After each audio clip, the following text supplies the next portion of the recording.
Me han escuchado, sí, ¿no? Estos son los objetivos de la clase, la agenda, eso ya lo pasamos, marco clínico fisiología, ¿no? Les dije que hay que distinguir el envejecimiento normal del patológico y ver las patologías que pueden haber, fibrilación auricular, insuficiencia cardíaca y darle un enfoque siempre geriátrico, ¿no? La edad aumenta el riesgo cardiovascular, pero el envejecimiento no es enfermedad. Hay ciertos cambios que se producen en el endotelio, en el miocardio, con disminución de la reserva cardíaca, por eso, ¿no? En cuanto a la vasculatura, hay cambios estructurales, hay fragmentación de la elastina, más colágeno, hay calcificación de la línea media de las arterias y mayor diámetro aórtico.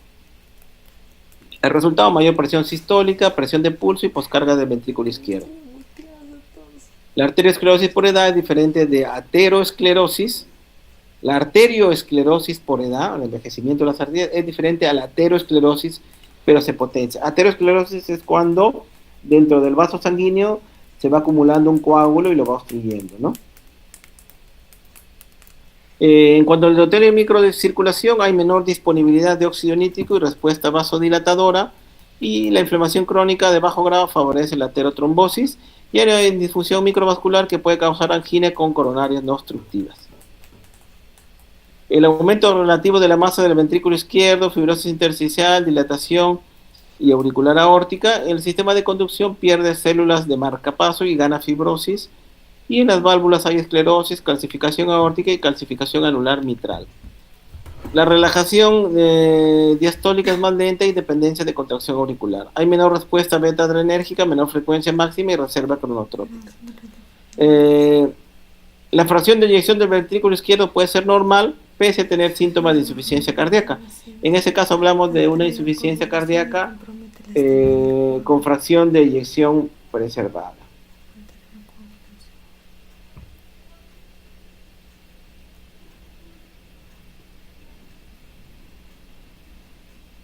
Esto es igual que en lo anterior.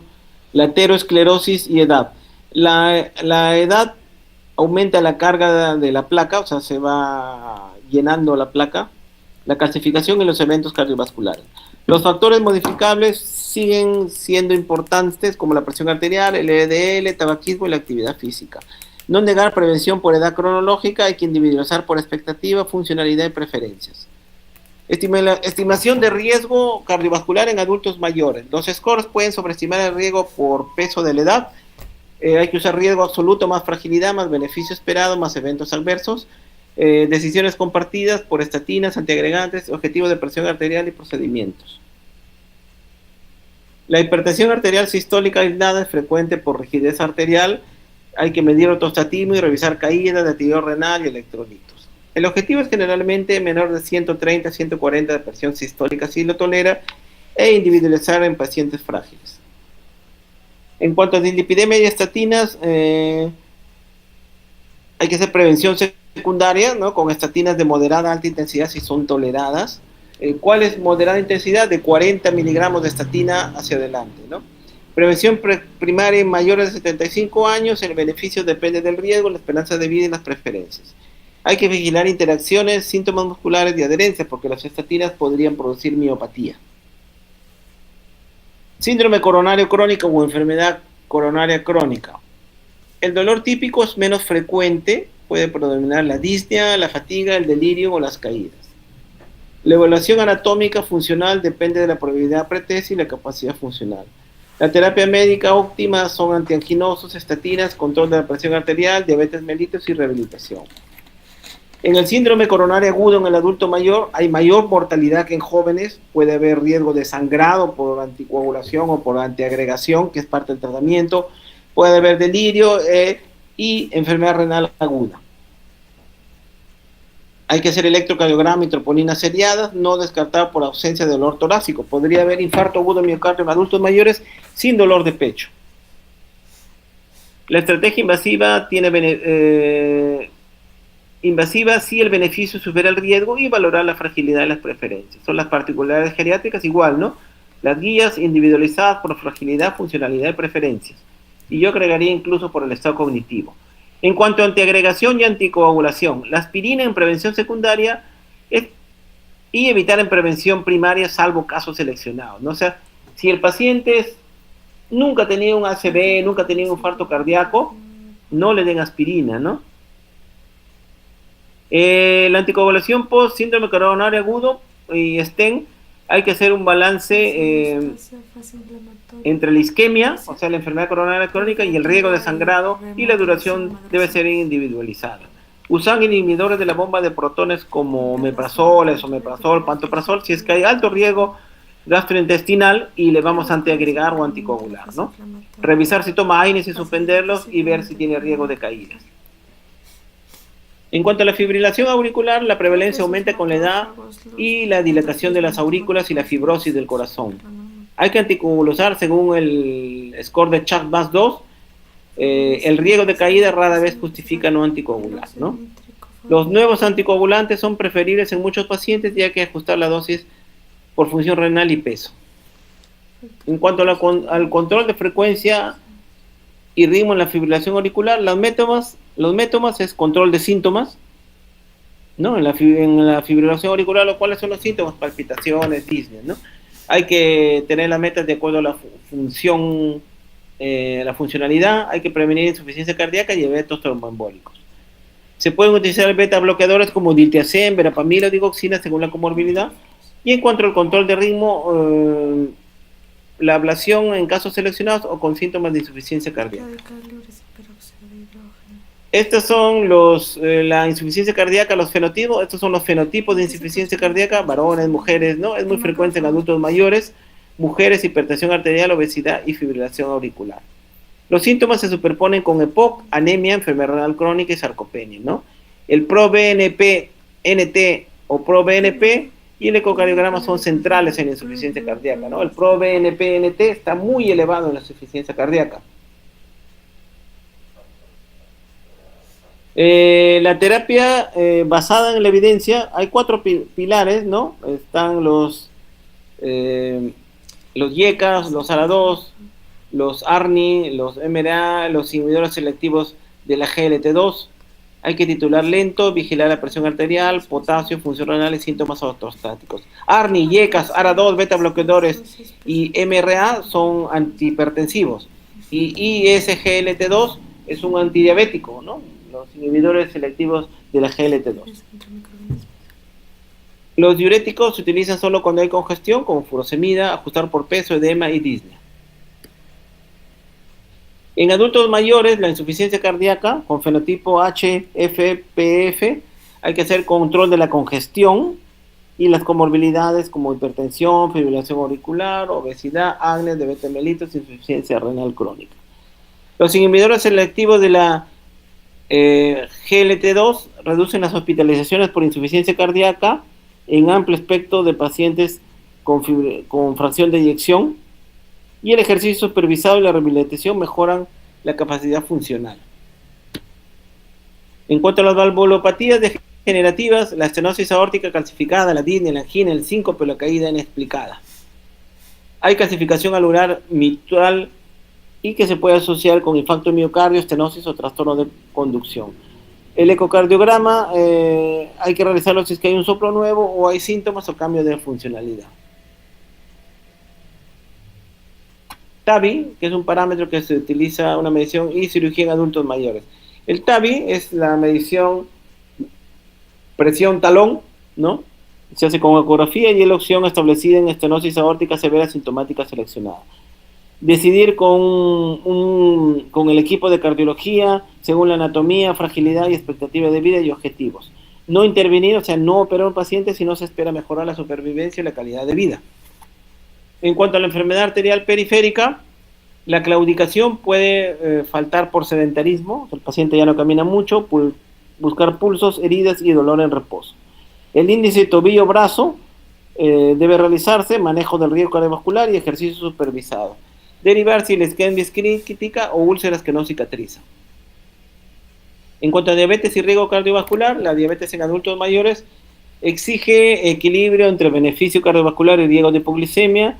Los inhibidores selectivos de la GLT2 o los GLP-1 con beneficio cardiovascular renal según su perfil de disponibilidad, enfaglicosina, dapaglifosina, vidagliptina, lidagliptina, etcétera, ¿no?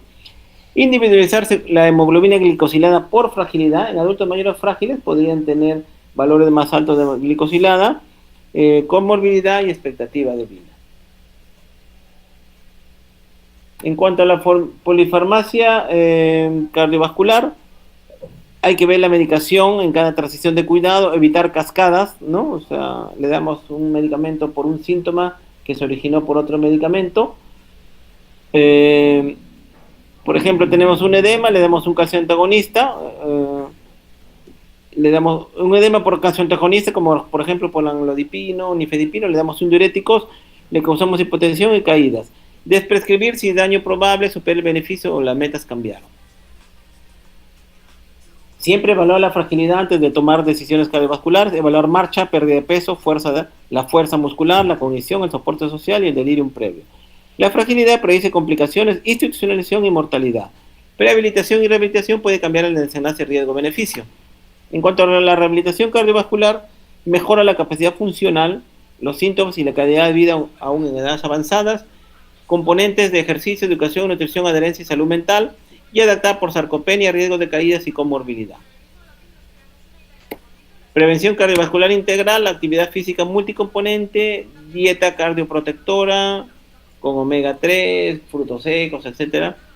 Sueño adecuado, vacunas y cesación de fumar. Control de presión arterial, lípidos, glucosa y función renal. Incluir metas funcionales como caminar, promover la independencia y evitar hospitalizaciones. Un caso grave, ya casi por terminal, un adulto mayor con disnea, edema y presión arterial baja tras diuréticos, diferencial insuficiencia cardíaca, infección, anemia y fármacos, ¿no? Buscar ortostatismo, o sea, cambios de presión arterial entre la posición echada y de pie, pesar, saturación, creatinina, electrolitos, pro-BNP si es que está disponible. Ajustar diuréticos antihipertensivos con seguimiento cercano. El mensaje clave es que la edad cronológica no define tratamiento, función y fragilidad y sí modifican las decisiones. La presentación atípica es la regla en el síndrome coronario agudo, insuficiencia cardíaca y valvulopatías, y la medicina basada en evidencias más la valoración geriátrica integral nos lleva a tomar mejores decisiones y menor daño. Problemas frecuentes en adultos mayores: hipertensión arterial, que puede producir ortostatismo y hay que prevenir caídas. Síndrome coronario agudo, hay que pedir troponinas, electrocardiograma seriado y hay que tener precaución con síntomas atípicos. Fibrilación auricular, deberíamos anticoagular de acuerdo a la función renal y al riesgo de sangrado. Insuficiencia cardíaca, ecocardio y pro-BNP y podríamos dar un diurético seguro, ¿no? Decisión geriátrica cardiovascular, el beneficio en la vida esperada, o sea, beneficia al paciente en su sobrevida. Ejemplo, estatina primaria, hay que individualizar. Riesgo versus daño, como anticoagulantes orales nuevos o los anticoagulantes clásicos, ver el riesgo de sangrado. Meta del paciente, TAVI, ¿no? O hacer rehabilitación, hay que ver la funcionalidad y la calidad de vida. Soporte, el paciente tiene soporte familiar que asegure la adherencia, el cumplimiento del tratamiento y elaborar un plan realista. Mensajes claves: la sospecha clínica más la evaluación estructurada disminuye errores. Las guías orientan, la valoración geriátrica individualiza. Documentar decisiones, educación al paciente, familias y seguimiento. Muy bien, eso es todo. ¿Hay algunas preguntas? Si no hay preguntas, vamos poniéndonos de acuerdo en algunos temas. Romina, ¿cuándo deberían terminar las clases? El 12 de septiembre, doctor. La segunda semana de septiembre, más o menos. 12, ¿no? ¿Y cómo van con los otros cursos? ¿Están avanzando? No mucho, doctor. Se hace lo que se puede. Ya, bueno. Yo entre el 29 de agosto y el 7 de septiembre voy a viajar fuera del país por un tema de estudio, ¿no? Una maestría que hice. Tengo mi evaluación final y graduación, ¿no? Entonces, la alternativa sería pues tomar el examen final entre el 8 de septiembre, el 8 o 9 de septiembre, como habíamos conversado, o tomarlo antes, ¿no? Que podría ser antes del 29 de agosto, ¿no? 28, 27, 26, en esos días. En todo caso, doctor, el primer examen que habíamos conversado que quedaría para el 25, sino de agosto, el primero y el segundo para el 8 de septiembre. Esa sería una posibilidad, ¿no? También espero poder acabar las clases la próxima semana, ¿ya? De repente lo hacemos el próximo jueves, acabamos todo, creo que faltan 3 clases, algo así. O tal vez la próxima semana hacemos 2 días clase y ahí, si es que nos falta el tiempo, y ahí acabaríamos, ¿no? Queda pendiente también, tenían según el sílabus tenemos una segunda evaluación práctica, tenemos un parcial y un examen final, ¿no?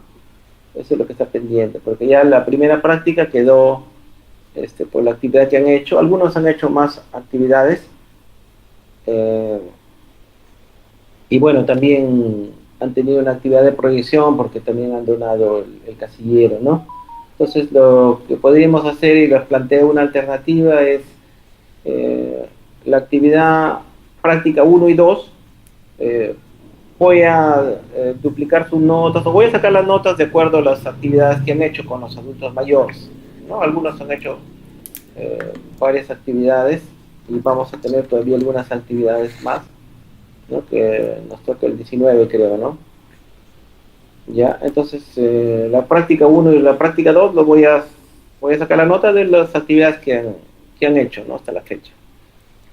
Una alternativa que estaba pensando es que el parcial sea no necesariamente escrito, sino podría yo evaluarlos como una práctica. Como el día 19 va a haber va a haber de nuevo el Bacán, ¿no? Van a aplicar, va a haber otra actividad, otra campaña con los adultos mayores, y lo que aplicamos ahí pues es en realidad lo que tienen que conocer ustedes en teoría, ¿no? Aplicar las escalas geriátricas del Bacán. Entonces, podría tomar la actividad del 19 como el parcial. Ustedes hacen su Bacán y bueno, pues lo revisamos conmigo como lo hemos revisado en las veces anteriores, y eso sí tienen que estudiar, pues no, ya ustedes bien cada una de las escalas que están en ese Bacán, y sustentarme por qué han colocado tal puntaje, ¿no? Por ejemplo, en la parte cognitiva, afectiva, etcétera, ¿no? Esa es una posibilidad. Y como lo van a hacer todo, la otra mitad va a haber también una actividad por el Día del Adulto Mayor, ¿no? Creo que va a ser 25, 26, la licenciada me va a dar la fecha, y ahí completarían el resto de alumnos, ¿no? Que no puedan el 19 y su actividad, y de igual forma pues yo vería cómo lo han hecho, cómo lo han realizado, y eso sería la nota de su examen parcial, ¿no? No escrito, sino de forma práctica, ¿no? Ver lo que ustedes han hecho, ¿no? Que finalmente me interesa a mí más que ustedes puedan aplicar eso, ¿no? Y ya tomaríamos solamente de forma escrita, eso sí, tiene que ser sí o sí, el examen final, ¿no? Que yo creo que sería antes de que yo pueda viajar. Es una alternativa que se lo dejo, pero si no desean... No, doctor, sí, yo creo que la mayoría va a estar de acuerdo. Yo creo que la mayoría estaría de acuerdo. Sí, doctor. Sería una alternativa. Y lo otro sería, pues, tomar el parcial a fines de agosto, escrito, y tomar el final el 8 o 9 de septiembre, escrito también, ¿no? Ya, entonces conversa con tus compañeros y tienen esas dos alternativas, ¿no? Cualquiera de las dos son válidas para evaluarlo, ¿no? Que a mí me gusta más la forma de evaluarlos de forma práctica, ¿no? El parcial. Ya, entonces conversa con tus compañeros y me avisas, pues, ¿no? A ver qué han decidido. Sí, la mayoría va a aceptar, estoy segura que sí. Así que en todo caso solamente tomaríamos un examen final. De todas formas yo le estoy avisando, doctor. Y el parcial sería así de forma práctica, ¿no? Como les estoy proponiendo.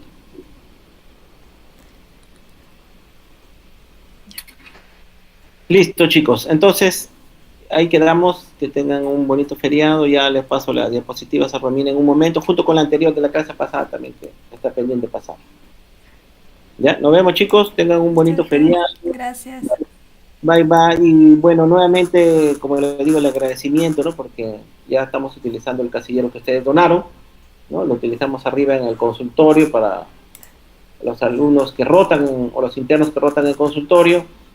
Y también tenemos otro casillero abajo ya en emergencia. Tenemos 2 casilleros ahora, ¿no? Para los internos que rotan en emergencia, ¿no? Donado por otro salón, ¿no? Entonces también estoy teniendo en consideración eso y por eso es que les planteo la posibilidad de tomarles el parcial de forma práctica, ¿no? En las próximas campañas. Muy bien, chicos. Nos vemos. Gracias. Gracias, doctor. Gracias, doctor. Hasta luego. Ahí nos vemos.